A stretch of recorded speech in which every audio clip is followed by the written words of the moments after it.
Gak usah panik lah, nyelamatin diri aja dulu. Banjir. Banjir. Bentar, barang dong. Sepatuku.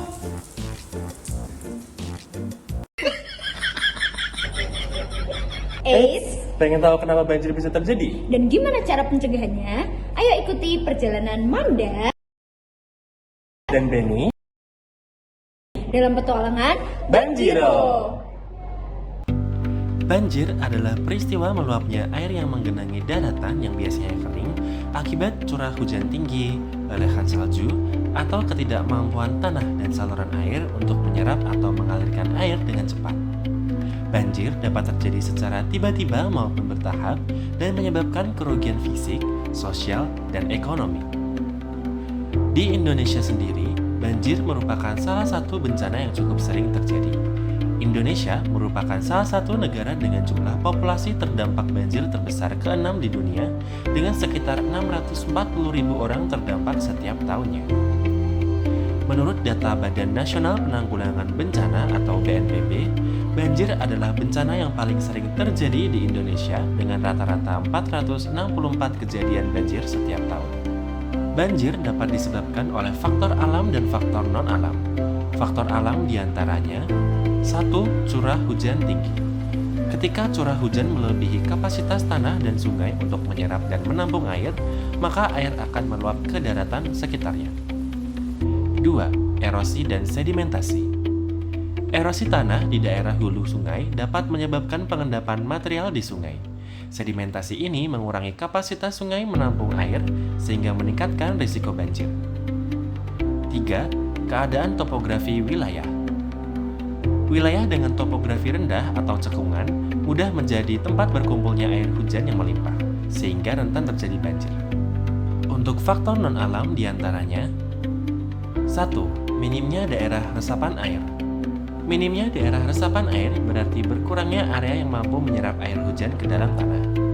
Ketika daerah resapan air berkurang, air hujan yang seharusnya meresap ke dalam tanah malah mengalir sebagai limpasan permukaan atau runoff yang lebih besar, sehingga meningkatkan risiko banjir saat musim hujan.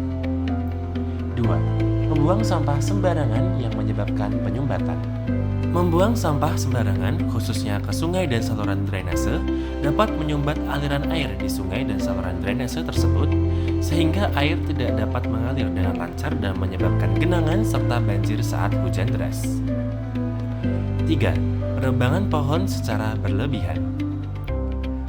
Pohon dan hutan berfungsi sebagai penyerap dan penyimpan air hujan dalam jumlah yang besar.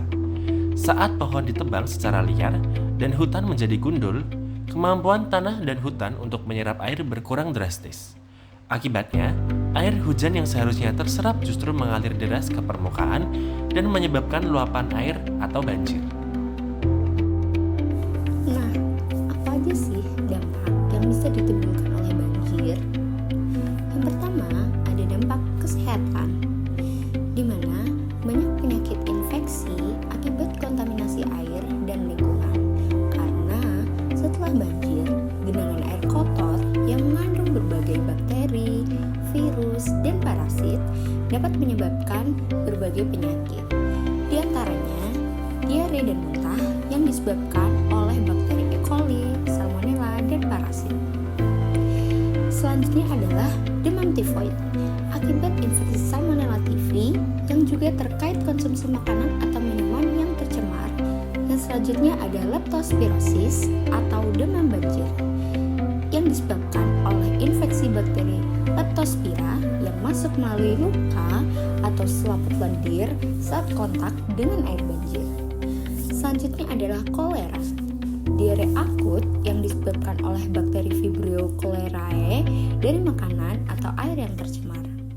Selanjutnya ada penyakit kulit seperti infeksi jamur, kurap, dan ruam akibat kontak langsung dengan air kotor. Selanjutnya ada demam berdarah tinggi atau DBD dan chikungunya yang disebabkan oleh nyamuk yang berkembang biak di genangan air banjir. Nah, setelah membahas dampak kesehatan, kita akan membahas dampak sosial yang dapat ditimbulkan oleh banjir. Yang pertama kedua, kerugian kesehatan masyarakat. Yang ketiga, terhambatnya aktivitas sehari-hari. Yang terakhir, ada dampak ekonomi. Yang pertama, kerugian pada sektor pertanian dan pembudidayaan. Masuknya air banjir pada lahan pertanian dapat mengakibatkan tanaman pertanian tidak dapat ditanami lagi. Hal tersebut karena kurangnya drainase yang baik serta curah hujan yang tinggi yang nantinya berdampak pada matinya lahan pertanian. Yang kedua, kerusakan fasilitas, infrastruktur, dan bangunan. Ketiga, kerugian dan terganggunya kegiatan usaha.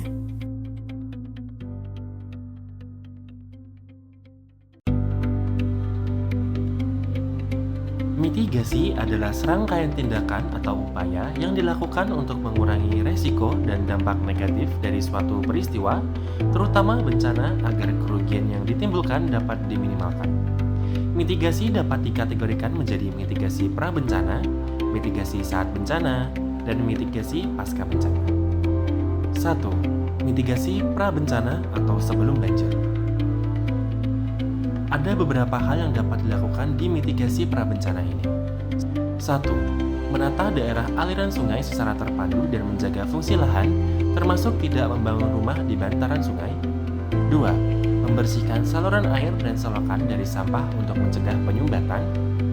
3. Melakukan reboisasi atau penanaman pohon di daerah resapan air untuk meningkatkan daya serap tanah. 4. Membangun infrastruktur seperti pengendali banjir, tanggul, kanal, sumur resapan, dan saluran drainase. 5. Mengembangkan sistem peringatan dini banjir di wilayah rawan banjir. 6. Mengedukasi masyarakat tentang bahaya dan penanganan banjir, serta membentuk tim penanggulangan banjir di tingkat warga. 2. Mitigasi saat bencana atau saat banjir. 1. Mematikan aliran listrik dan menghubungi petugas PLN untuk mencegah konsleting atau sengatan listrik. 2. Mengamankan barang berharga dan dokumen penting ke tempat yang lebih tinggi. 3. Mengungsi ke daerah yang lebih tinggi atau ke tempat pengungsian yang telah disiapkan. 4. Hindari berjalan atau berkendara di aliran banjir untuk mencegah terseret arus. 3. Mitigasi pasca bencana atau setelah banjir.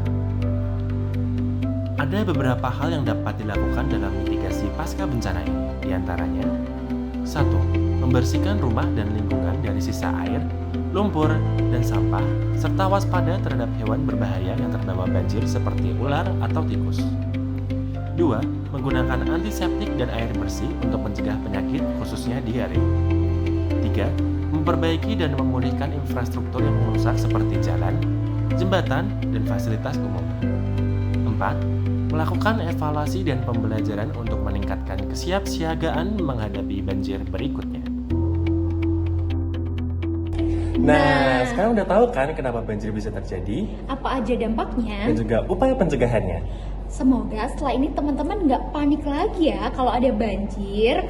Sampai jumpa di petualangan Manda dan Benny selanjutnya. See you!